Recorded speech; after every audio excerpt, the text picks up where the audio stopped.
I'm here because I am a roaring lion crying out righteousness. I want to get started today with an interview that Tucker Carlson had with Larry Sinclair last night. Now, Tucker Carlson now has this broadcast I suppose it's on X, used to be called Twitter. I haven't fully and independently verified all the things that were discussed in the broadcast, but what I want to do is that I want to let you listen to at least a 1 minute clip, and then I'll have some statements because, as you very well know, I've interviewed Larry Sinclair on a large number of occasions. I was with Larry Sinclair when he held his press conference in Washington, D.C., going back as many as 15 years ago. And I've even talked with Larry Sinclair's mother. And Larry Sinclair and I worked together trying to bring truth to America about Obama. But now he appears that Tucker Carlson has decided to interview him for whatever reasons. And I want to talk about it mainly because I'm not looking to be vindicated of anything I've said of late or of some time earlier regarding Barack Hussein, the long-legged Baghdadi Obama. And then, of course, I wrote a song about Obama and Larry Sinclair. Had a steamy love affair. So all that's on tap. But let's just see what Tucker Carlson and Larry talked about last night. You're just a guy who's in town for the night, and it sounds like you're looking to party. Yeah, pulled up in a bar outside, and there's this guy that's introduced to me as Barack Obama. I had given Barack $250 to pay for coke. I start putting a line on a CD tray to snort, and next thing I know, he's got a little pipe and he's smoking. So I just started rubbing my hand along his thigh to see where it was going, and it went the direction I had intended it to go. Even though you had sex with him twice, you did cocaine with him, watched him smoke crack twice, you had no idea who he was. I had no idea who he was. Let me just ask the obvious question. What was Obama like on crack? Is it your sense that that's who Obama is, just transactional, or that he's bisexual, or like what is this? It definitely wasn't Barack's first. And I would almost be willing to bet you it wasn't his last. The guy's running for president, and credible information comes out that he's smoking crack and having sex with dudes. That seems like a story. Well, it would be a story if the media really cared about telling people the truth. As I said before, I have interviewed Larry Sinclair on the Manning Report going back many years ago.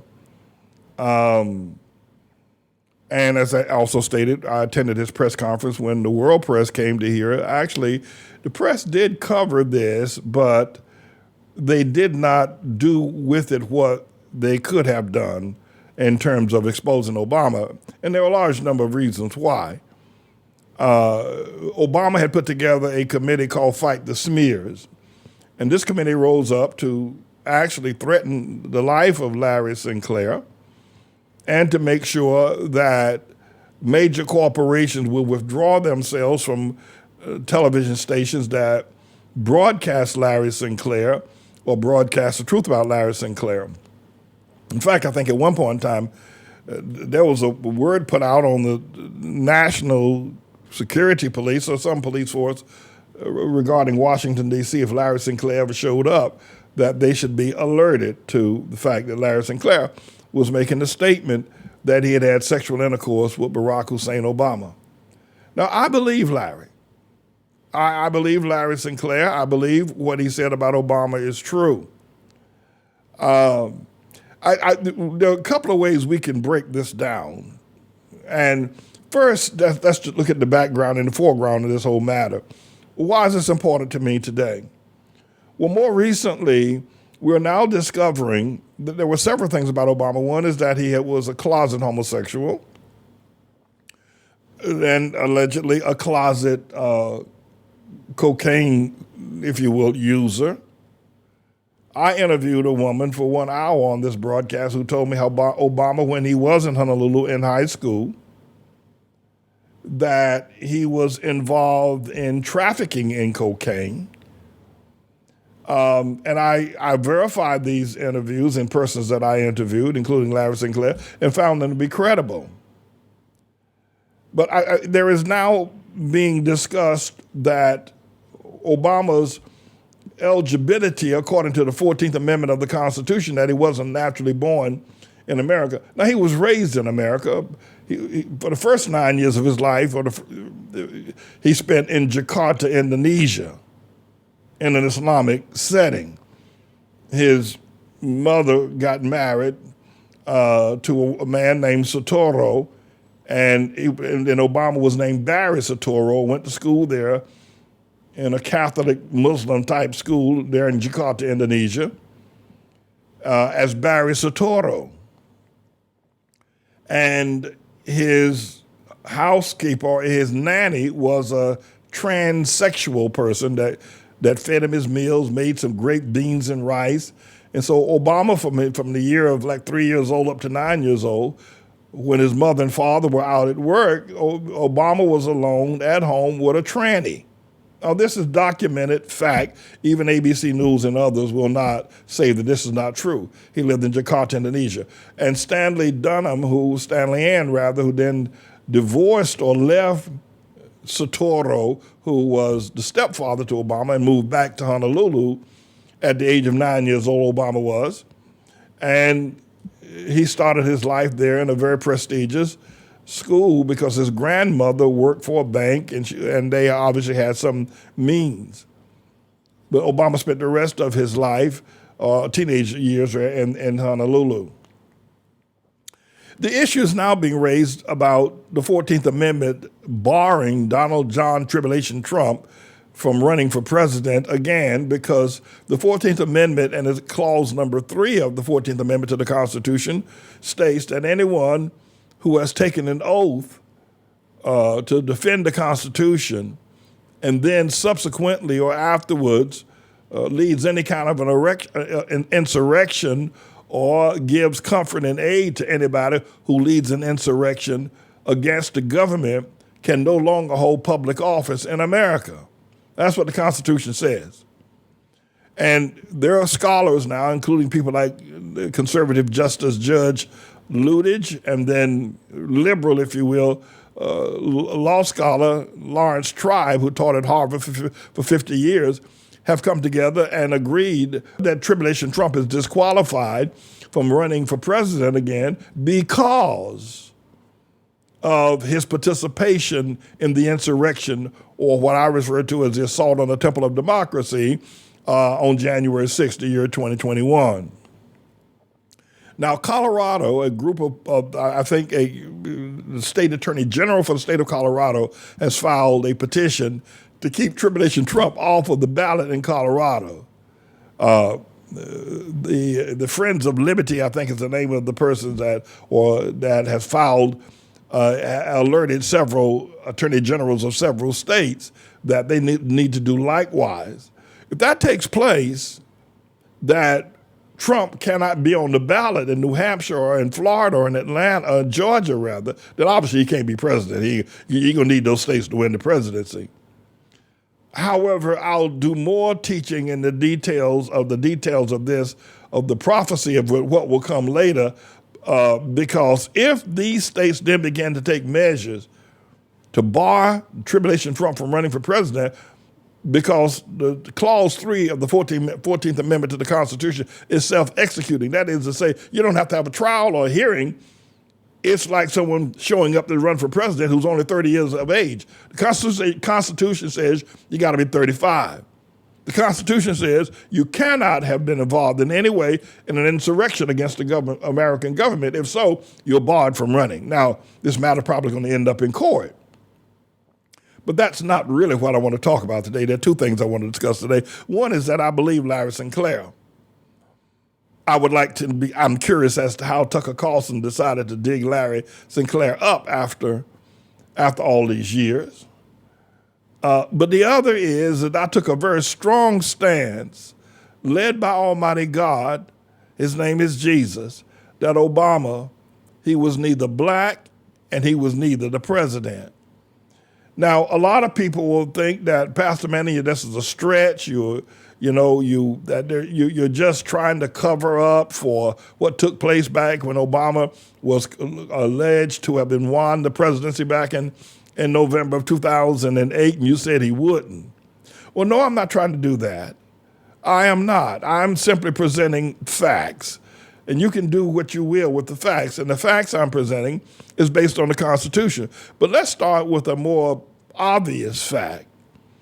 One of the reasons that he ran not on policy of building the Hoover Dam or building a spacecraft to go to Mars. He ran on the fact that he would be the first black president.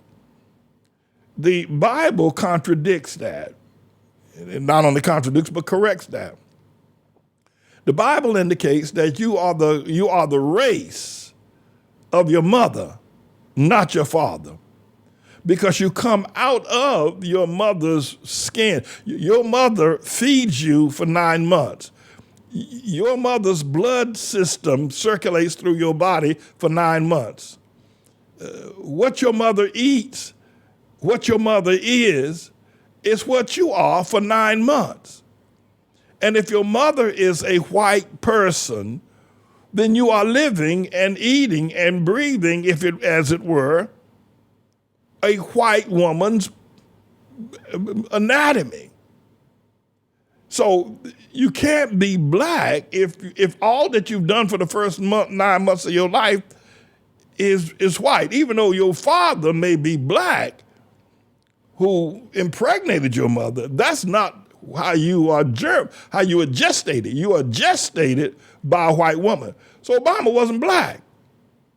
He wasn't black. Now his father may have been white, black rather, but he wasn't. And that's an obvious. But the world was so greedy and so racist, and they wanted a black president. They thought the Democrat Party thought it would be a great way for them to be able to overcome John McCain and the Republican Party and garner, if you will, more votes out of the black community and turn out black people in numbers that nobody's ever seen come to the poll to vote for a black president. And they were right, but except for the fact that he wasn't black. So that's number one. But I yelled to the top of my voice that he wasn't black. Fast forward 15 years after that fact, not only was he not black, but he never did anything that black people or white people expected him to do as a black president. I mean, he never left a black mark on the White House. Black mark on the White House, how poetic. Obama never left a black mark on his presidency. He never did. Ronald Reagan left a conservative mark on the presidency. Lyndon Johnson left a black mark. Lyndon Johnson left a new society, a great society mark on the presidency. With the passing of the 1964 Civil Rights Act, 1965 Voting Rights Act, sending troops into the South to send black children into schools, getting the National Guard, Lyndon Johnson left a mark on the presidency. Franklin Delano Roosevelt, president for 12 years, could have been 16 years, left a mark, an indelible mark on the presidency. Social Security, all the various programs to bring America out of the Great Depression, fighting in World War II, sitting on the boat at Yalta and signing the peace treaty with Japan. Franklin Roosevelt left a mark on the presidency. John Kennedy left a mark on the president. Obama didn't leave a damn thing black on the president. Didn't leave a damn thing white on the presidency. He didn't leave nothing on the president. He was a nothing president. Not only did he not leave, and everybody voted for him thinking he's going to leave a black mark on the presidency. That black America, black Africans worldwide are going to be systematically, politically changed forever for an upgrade because of a black president who will leave a mark like a Ronald Reagan or like a Franklin Delano Roosevelt or like a John Kennedy or like a Lyndon Baines Johnson. Obama did none of that. What he did leave is the mark of the devil by promoting anti-biblical gender of male and female and opening it up to anything you want it to be. That's the mark he left. And that's the reason why he was put in place. So what I'm doing, you say, well, Pastor Manny, you're trying to vindicate yourself. Well, I think it's a little late for that. I don't need vindication. Listen, I know in my heart, all the Obama worshipers, all the people that hated me. I was a hated man in the year 2008. I was hated by all of Africa, all of black people, 2008, 2009, 2010, 2011, 2012, 2013, 2004. I was a hated man. I'm more than lucky to be alive. The intense hatred against me because I lifted up my voice like a trumpet against Barack Hussein, the long-legged Mack Daddy Obama. And by the way, God gave him that name. So it's not vindication that I'm looking for. Not at all. It's just that it appears now that the truth is coming out. So now Larry Sinclair's thing was that Obama was a crackhead. Now Obama admitted that he smoked marijuana, but there are a number of people who stated that they knew him from his youthful days, that he was involved in cocaine trafficking. I simply want to state that at this present time, the 14th Amendment to the Constitution is now being raised against Donald John Tribulation Trump, inasmuch is that the 14th Amendment to the Constitution said you cannot be president of America unless you are natural born. That is to say, you're born in America. Even though he was raised in America, but he wasn't born here. So therefore, he was disqualified. And because he was disqualified, though he may have won running as a disqualified person, covered up by the media, and more specifically covered up by the CIA. The CIA, where Obama was an asset working in Afghanistan with Mujahideen, who later became the Taliban, when they were engaged in battles against Russia. When Russia invaded Afghanistan, Obama was sent by the CIA as an asset to train the Mujahideen. Obama has a Muslim cadence. He understood the Muslim language. He was raised up in Jakarta, Indonesia, in an 90% Islamic nation, where he learned to speak Islam fluently. He was sent as a CIA agent asset to Afghanistan. And they, too, gave him the presidency for what he did. And they took every measure of the CIA, even threatening the lives of people to remain silent, including threatening the lives of people potentially that may have known things about Obama that would have been untoward and would cause people not to vote for him. So all that protection he got that covered him up. We got a picture of his stepfather, Sotoro, there in Jakarta, Indonesia. That is not his natural born father. But you're going to tell me that man is black. Now, his skin color is a shade darker. But if you look at his skin color is no darker than his stepfather, Sotoro. His mother's a bit whiter, but the skin color, that's him.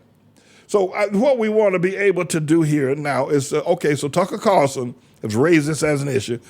There's going to spread across America like wildfire that Tribulation Trump is barred from running for president. We're going to see that rise up now, and of course, how Trump deals with it. I asked the question, will Trump then stand up and say, well, wait a minute, you knew that Obama wasn't eligible to run and you let him run, and now you're going to keep me from running? This thing could explode all over, and I'm waiting to see. I said I didn't want to be vindicated, and I don't know that I do. All I want to say is this, is I spoke the truth as God gave it to me. And you can ask any black person now if they'll tell you the truth. Obama left no black mark on the White House. Obama left no black mark on the presidency. Obama did not uplift black people. In fact, life for black people has gotten worse since Obama, if they'll tell you the truth. Many, of course, will want to hide that truth. So I was right.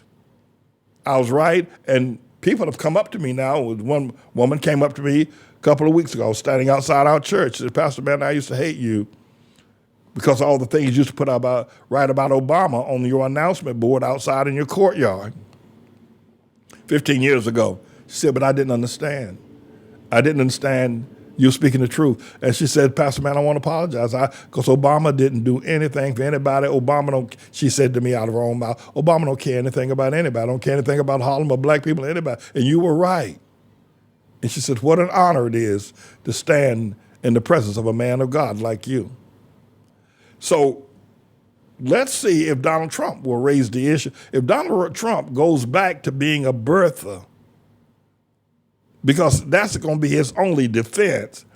And that boy wants to be president because if Trump can't be president, he's going to jail. He's going to jail if he can't win the presidency. Trump is not trying to win any courtroom battles, whether it be Jack Smith in Washington, D.C. with Joe Chunkin, or down there with McAfee down there in Georgia, Atlanta, Georgia. Trump ain't trying to win no court battles. I can tell you that right now. That man wants to win the presidency. If he can win the presidency, he can stay out of jail.